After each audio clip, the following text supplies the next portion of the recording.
Melanjutkan part yang sebelumnya, setelah kejadian antara Tian dan Mai-chan tersebut, mungkin karena takut Tian dicegat Mai-chan kembali, kedua temannya Pang Yu mengawal Tian untuk pulang. Sesampainya di sana, mereka dikagetkan dengan Pang Yu yang berada di rumah Tian sedang bermain dengan adiknya. Yang seketika mereka diam memandangi makanan yang berada di depannya. Tapi teman centilnya Pang Yu kepo sendiri tentang apa yang terjadi terhadap Tian dan Pang Yu. Bahkan ia berani nyogok adiknya Tian dengan iming-iming yang menggiurkan. Untungnya teman tomboynya Pang Yu peka tentang apa yang terjadi dan membuat teman centilnya mingkem akibat disumpal sebuah makanan. Sepulangnya dari sana, teman tomboynya mempertanyakan apa yang terjadi terhadapnya. Sampai-sampai bisa berubah drastis seperti itu.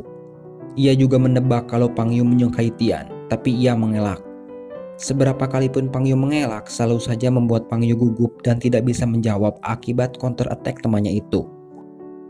Yang berakhir Pang Yu kesal dan mengeluarkan kata-kata yang paling sadis. Dengan mengatakan kalau Tian dilihat dari manapun tak ada yang membuatnya tertarik. Yang saat itu juga orang yang dibicarakan dengar semuanya dan membuatnya kecewa. Sambil membayangkan perkataan Pang Yu barusan, akhirnya Tian sadar diri. Perkataan yang tidak sesuai ucapan kini sedang diperlihatkan oleh seorang ratu.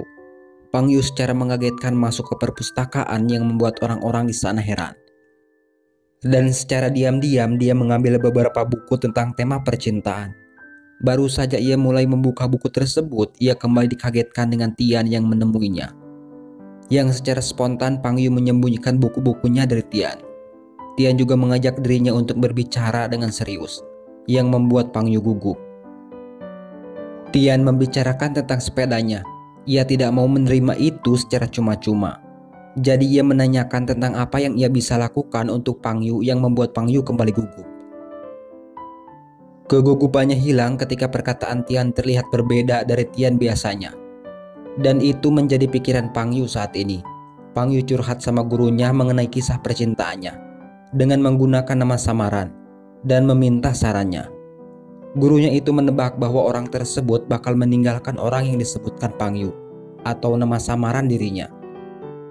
Pang Yu yang mendengar itu seketika langsung panik dan meminta saran lanjutan. Akhirnya gurunya menyarankan ke orang tersebut untuk menjelaskan kesalahpahaman yang dialami keduanya. Dan itu kembali menjadi pikiran Pang Yu. Tiba-tiba ia teringat tentang momen di mana Tian menawarkan permintaan kepadanya tadi. Ia ingin sekali menjawab dan memintanya untuk kencan bareng dirinya sambil ia bayangkan. Seperti makan es krim dan hal-hal seru lainnya, yang membuat Pang Yu panik dan menyadarkan dirinya sendiri.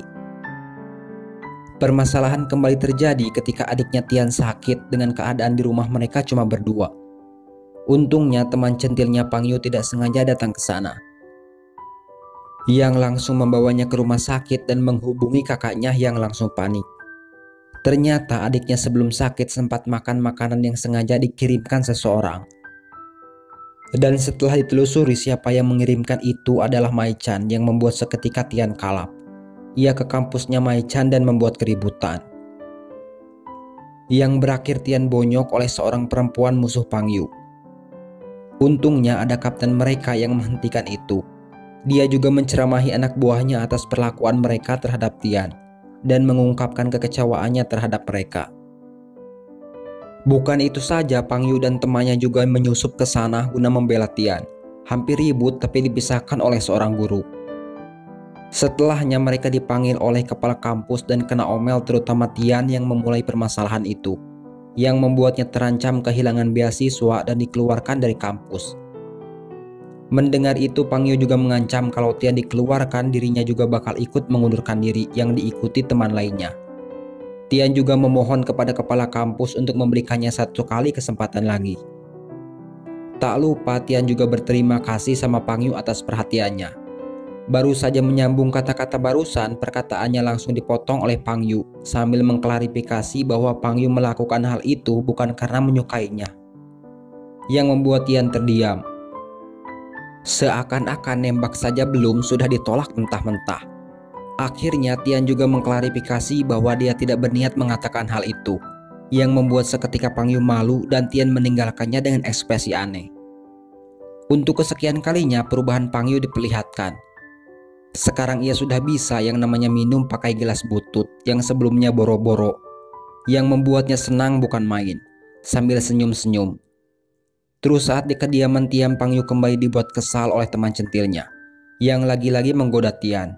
Melihat itu, teman tomboynya mengatakan kalau Pang Yu terus jaim seperti itu, siap-siap menyesal katanya.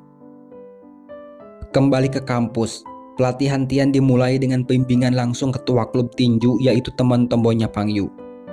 Tian di sana diajarkan berbagai macam teknik bertinju olehnya.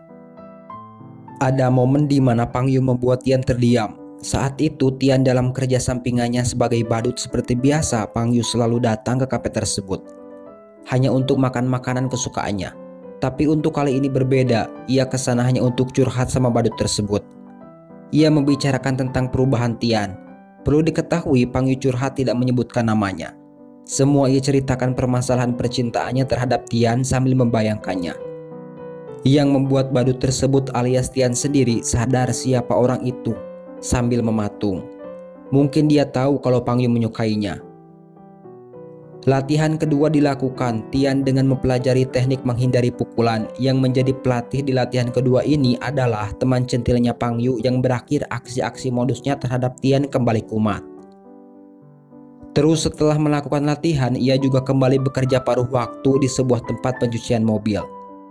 Tapi untuk kali ini Tian dibantu temannya Pang Yu. Pang Yu yang tahu aktivitas mereka, ia dengan sengaja datang ke sana dengan alasan mobil mewah Pang Yu mau mandi, yang membuat Tian tersenyum. Keseruan mereka diperlihatkan setelah Pang Yu ikut nimbrung membantu Tian. Terlihat sekali kalau Pang Yu menikmati kebersamaan mereka, itu terlihat Pang Yu yang tertawa lepas. Dan setelahnya Tian dan Pang Yu saling curi-curi pandang dari kejauhan, sambil membayangkan saat dimana Pang Yu curhat tentang dirinya. Tian juga mengucapkan terima kasihnya kepada mereka. Keanehan Tian dan Pang Yu itu diketahui teman centilnya yang membuatnya semakin heran. Ada momen di mana Pang Yu mengharuskannya berbohong demi bisa dekat dengan Tian.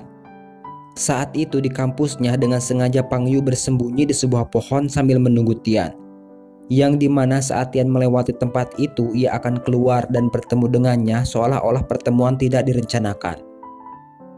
Pang Yu juga menawarkan untuk mengajarkan ilmunya kepada adiknya Tian. Mungkin itu hanya trik Pang Yu saja supaya mereka bisa berduaan. Yang sayangnya obrolan mereka harus diganggu teman cowok mereka yang minta ngikut.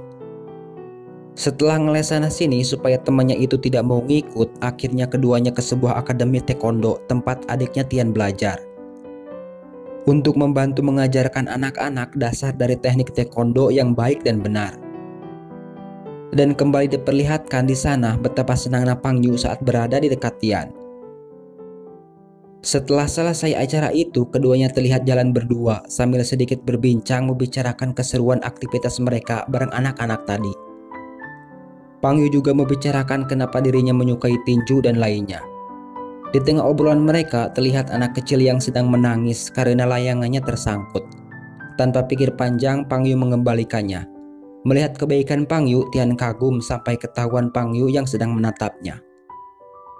Sesampainya keduanya di kampus, Tian dan Pang Yu melakukan latih tanding langsung di arena pertandingan, sambil disaksikan oleh temannya. Latih tanding dilakukan dengan Tian disudutkan dan tidak membalas satupun pukulan Pang Yu, yang membuatnya marah dan bertanya-tanya tentang apa yang ditakutkan Tian. Mendengar itu, Tian secara spontan membayangkan kejadian saat ayahnya yang tidak sengaja membunuh lawannya, yang berakhir hidupnya berubah seperti itu. Setelah mendengar ceramah Pang Yu, Tian bertekad buat berubah.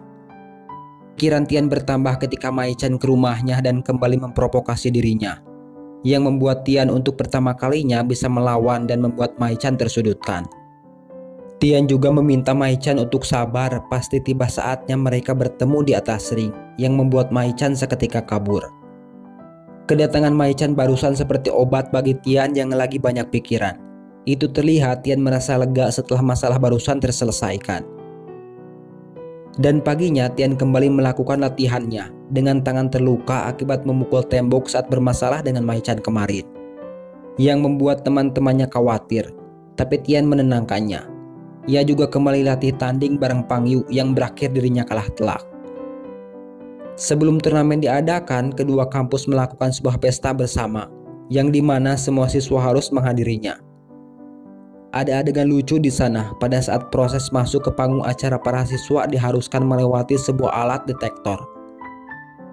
Dan sukar dipercaya semua siswa yang datang ke arah itu ketahuan membawa sajam, termasuk teman centilnya Pangyu yang juga ikut ketahuan.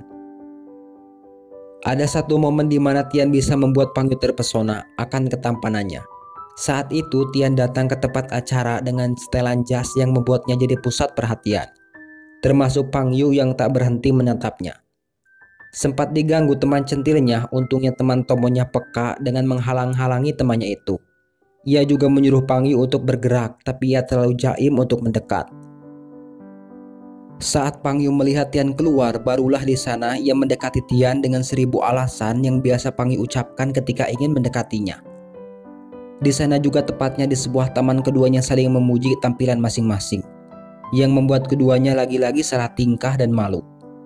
Masih dengan malu-malu Pangyu mengajak Tian untuk berdansa, yang dijawab pula dengan malu.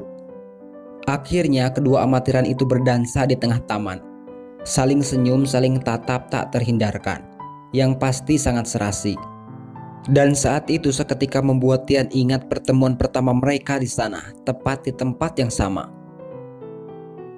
Yang paling membekas diingatannya adalah kegarangan dan kecuekan Pangyu saat itu yang hampir memukulnya. Setelah romantisan barusan, sekarang Pangyu membawa Tian ke rumahnya dan melakukan sparring partner dengan Pangju, adiknya Pangyu.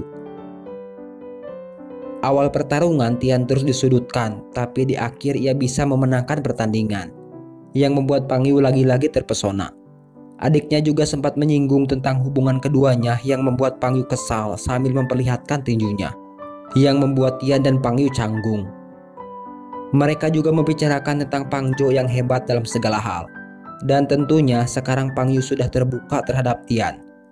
Itu terbukti ia menceritakan tentang masa lalunya kepada Tian. Tian yang mendengar itu tidak menyangka kalau Pangyu seorang ratu mempunyai cerita seperti itu. Dan setelah perbincangan lancar barusan berubah menjadi diam-diaman yang membuat keduanya bingung harus ngapain lagi dan kembali canggung. Mereka hanya bisa menggerutu di dalam hati atas kebingungan itu. Kecanggungan itu masih berlanjut di dalam sebuah mobil. Yang mereka lakukan hanya bisa saling curi-curi pandang tanpa bicara. Kecemburuan Pangyu kembali diperlihatkan ketika ia dengan sengaja mengunjungi rumah cowok yang membuat dirinya deg-degan, sambil membawa beberapa makanan khusus untuk Tian dan adiknya. Pangyu harus kembali pulang dengan suasana hati kesal tak kala teman centilnya sudah berada di sana sedang makan bersama Tian dan kedua adiknya. Yang membuat makanan tersebut ia makan sendiri sambil ngoceh-ngoceh dengan kesal. Dan itu diketahui adiknya. Adiknya juga menebak kalau kakaknya itu sedang cemburu yang langsung mendapat tatapan tajam Pangyu.